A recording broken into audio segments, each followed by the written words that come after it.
क्या आपने लोगों के कुछ कहने पे अपना गोल चेंज किया है? क्या आप वो इंसान हैं जो लोगों की बातों में आकर अपना डिसीजन चेंज कर देते हैं? क्या आप भी उन लोगों में से हैं जो लोगों की तरह तरह की बातों से इफेक्ट हो जाते हैं? क्या लगता है आपको, लोगों की बातें सुननी चाहिए या नहीं?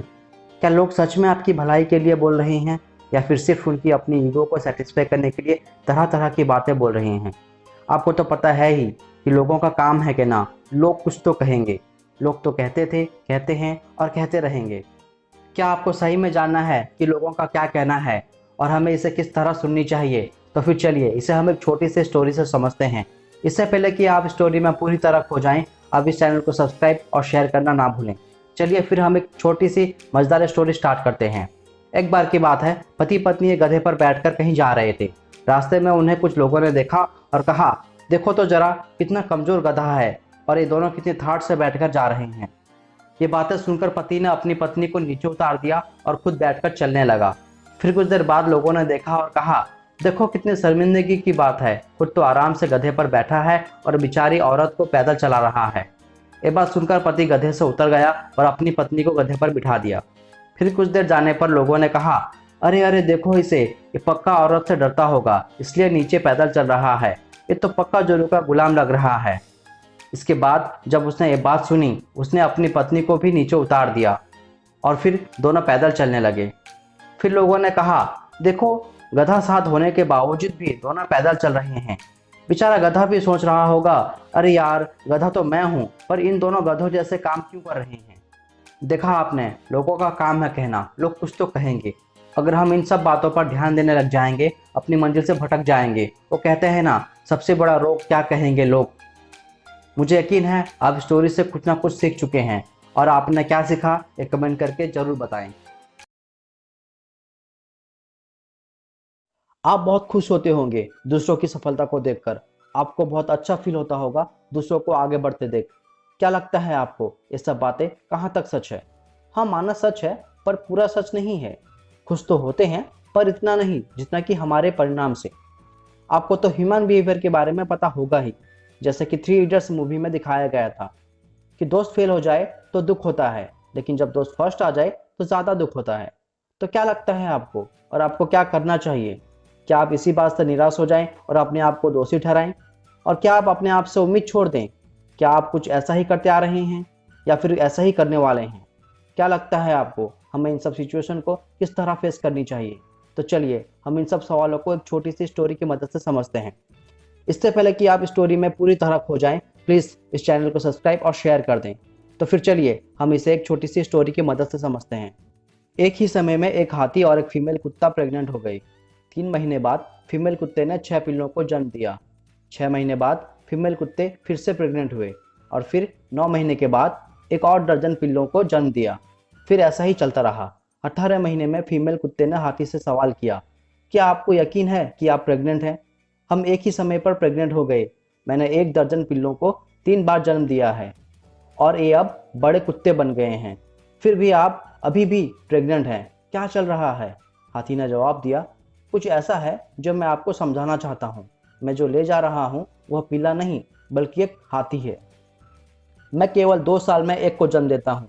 जब मेरा बच्चा जमीन से टकराता है और पृथ्वी को यह महसूस होता है। जब बच्चा सड़क पार करता है तब इंसान रुकता है और प्रशंसा में देखता है। जो मैं करता हूँ वह लोगों का ध्यान खींचता है, इसलिए जो मैं कर रहा हूँ वह शक्तिशाली और महान है।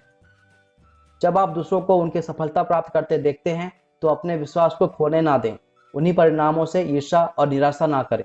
यदि आपने अपनी सफलता प्राप्त नहीं की है, अपने आप से कहो, मेरा समय आ रहा है, और जब यह पृथ्वी के साथ से टकराएगा लोग प्रशंसा में झुकेंगे। जैसा कि कहा जाता है हर इंसान की सोच अलग अलग होती है। तो फिर चलिए, आपने इस स्टोरी से क्या सीखा एक कमेंट करके ज़रूर बताएं। झूठ, ये वर्ड सुनकर आपके मन में क्या ख्याल आता है?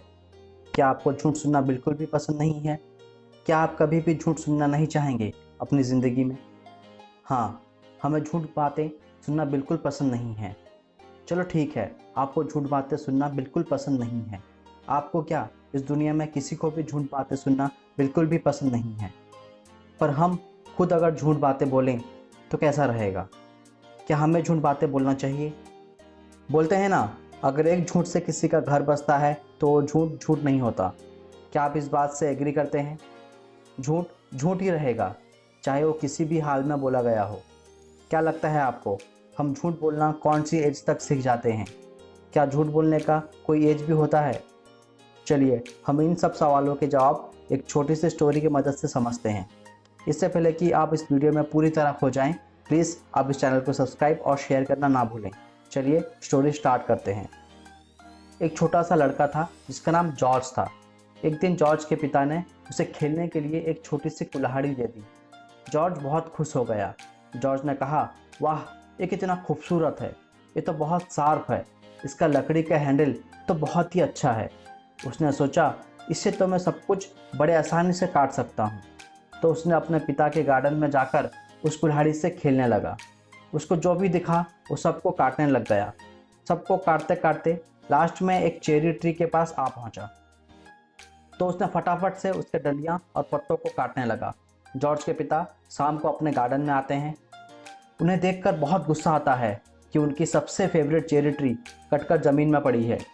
तो उन्होंने बहुत तेज आवाज़ से जॉर्ज को पुकारा और बोला, किसने किया है ये सब? जॉर्ज बहुत डर गया। उसे पता चला कि उसने गलती की है।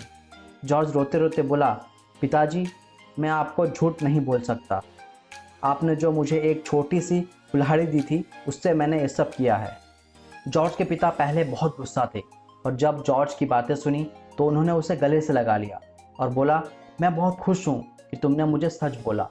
मुझे अपने बेटे से झूठ सुनने से अच्छा है कि मैं अपने बगीचे के सारे पेड़ों को खो दूँ। क्या आपको पता है वो छोटा सा लड़का कौन था? वो लड़का जॉर्ज वॉशिंगटन था, जो यूनाइटेड स्टेट्स ऑफ अमेरिका का पहला प्रेसिडेंट बना। आप कमेंट करके ये ज़रूर बताएं कि आपको इस स्टोरी से क्या सीख मिली। एक बार की बात है, कुछ साइंटिस्ट ने मिलकर के एक बहुत ही मज़ेदार एक्सपेरिमेंट किया। उन्होंने क्या किया, एक बहुत ही बड़ा पिंजरा लिया, उसके अंदर 5 बंदरों को रख दिया और वहाँ पर एक सीढ़ी लगा दी। उस सीढ़ी के टॉप पर कुछ केले रख दिए। जैसे ही कोई भी बंदर सीढ़ी के ऊपर चढ़ता केलों तक पहुँचने के लिए, तो साइंटिस्ट ऊपर से ठंडे पानी की बारिश करने लग जाते। तो जैसे ही वो ठंडा पानी गिरता उस बंदर के ऊपर, वो फटाफट से सीढ़ी के नीचे आ जाता और पानी गिरना बंद हो जाता। फिर दोबारा से कोई और बंदर ऊपर चढ़ता उन केलों तक पहुंचने के लिए, दोबारा ठंडे पानी की बारिश की जाती और वो बंदर नीचे आ जाता और फिर बारिश बंद हो जाती। तो बंदरों ने इसका मतलब ये निकाला, जैसे ही कोई भी सीढ़ी पर चढ़ता है ऊपर से ठंडा पानी गिरता है।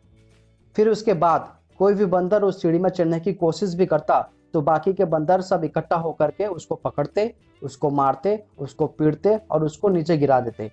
फिर दोबारा कोई कोशिश करता, दोबारा उसके साथ में ऐसा ही होता। फिर उन साइंटिस्ट ने क्या किया, उन 5 बंदरों में से एक बंदर को उस पिंजरे में से निकाला और उसकी जगह एक नए बंदर को उस पिंजरे के अंदर डाल दिया। अब उस बंदर को नहीं पता था कि यहाँ पर क्या खेल चल रहा है। उसको जैसे ही सीढ़ी के ऊपर केले नजर आए, वो फटाफट से सीढ़ी के ऊपर चढ़ने लगा। अब की बार साइंटिस्ट ने कोई बारिश नहीं करी, लेकिन फिर भी जो बाकी के बंदर थे उन्होंने उसको पकड़ा, उसको नीचे गिराया, फिर जम के मारने पीटने लग गए। इस बंदर को समझ नहीं आया कि मुझे क्यों मारा जा रहा है। तो उसने जैसे ही दोबारा कोशिश करी, दोबारा से उन 4 बंदरों ने वही किया। तो अब इस नए बंदर के दिमाग में क्या बैठ गया कि सीढ़ी पर चढ़ना मना है, अगर सीढ़ी पर चढ़ते हैं तो मार पड़ती है। सीढ़ी पर चढ़ना क्यों मना है और क्यों मार पड़ती है उसे नहीं पता था, पर उसके दिमाग में बैठ गया कि इस सीढ़ी पर ना ही चढ़ना है और ना ही किसी को चढ़ने देना है। फिर दोबारा से उन साइंटिस्ट ने क्या किया, ये जो पुराने 4 बंदर थे उनमें से एक बंदर को निकाला और एक नए बंदर को उसकी जगह पर डाल दिया। अब ये नए बंदर ने भी वही किया जो पहले वाले ने भी किया था, यानी कि वो भागता हुआ गया, सीढ़ी पर चढ़ने की कोशिश करी, उन केलों तक पहुंचने की कोशिश करी। बाकी 4 इकट्ठा हो गए, उन्होंने उसे मारा, पीटा और सीढ़ी से नीचे गिरा दिया। उसको कुछ समझ नहीं आया, उसने दोबारा कोशिश करी, दोबारा भी उसके साथ वही हुआ। और ये बंदर के दिमाग में भी यही बैठ गया कि सीढ़ी पर चढ़ना मना है और सीढ़ी पर चढ़ने पर मार पड़ती है। फिर साइंटिस्ट ने एक एक करके जो 3 बंदर बचे हुए थे उसमें से एक एक करके उन बंदरों को निकाला, उनकी जगह 3 नए बंदर आ गए। अब वो 5 बंदर नए थे और किसी को भी ये नहीं पता था कि उस सीढ़ी पर चढ़ना मना क्यों है, लेकिन उन सब के दिमाग में ये बैठा हुआ था कि सीढ़ी पर चढ़ने से मार पड़ती है। तो कोई भी कोशिश नहीं कर रहा था, जबकि अब कोई भी ठंडे पानी की बारिश नहीं हो रही थी। वो चाहते तो आराम से सीढ़ी पर चढ़ते, केले तोड़ते और आपस में बांटकर खा लेते। बिल्कुल ऐसा ही हम लोग के साथ में होता है, यानी कि इंसान के साथ भी होता है। हजारों साल पहले कोई प्रथा बनी होती है, कोई रीति रिवाज होती है, जिसके पीछे कोई ना कोई वजह होती है। लेकिन वो वजह खत्म होने के बाद भी वो प्रथा चलती रहती है और रीति रिवाज चलते ही रहते हैं। किसी में इतनी हिम्मत नहीं होती पूछने की कि हम क्या कर रहे हैं, क्यों कर रहे हैं। बस सबको पता होता है कि ऐसा ही होता है। तो वो एक्सपेरिमेंट जो अभी आपको बताया गया, यानी बंदरों का एक्सपेरिमेंट, उसमें तो बेचारे बंदर हैं, जानवर हैं, उन्हें नहीं पता कि क्वेश्चन कैसे पूछते हैं। लेकिन हम इंसान होने के बावजूद भी क्वेश्चन ना करें तो हमारे में और जानवर में क्या फ़र्क है, सोचिए। कहा जाता है कि एक आदमी था जो पेट लवर था, डॉग लवर था। वो बहुत ही सेहतमंद इंसान था। उसका रूटीन था हर सुबह जॉगिंग करने का। बीच के पास एक बहुत अच्छा जॉगिंग ट्रैक था जहां वो हर रोज़ जॉगिंग करने जाया करता था। तो इस सुबह जैसे ही वो जॉगिंग कर रहा था, उसको दूर से एक कुत्ते की रोने की आवाज़ आना शुरू हो गई। जैसे कि वो डॉग लवर था, इमीडिएटली उसके मन में एम्पैथी फील हुई, सडनली ये जानने की कि वो डॉग कहाँ है, पेन में है, मुझे जाके इसकी हेल्प करनी चाहिए। तो जिस डायरेक्शन से आवाज़ आ रही थी रोने की, उस डायरेक्शन में धीरे धीरे जाता गया।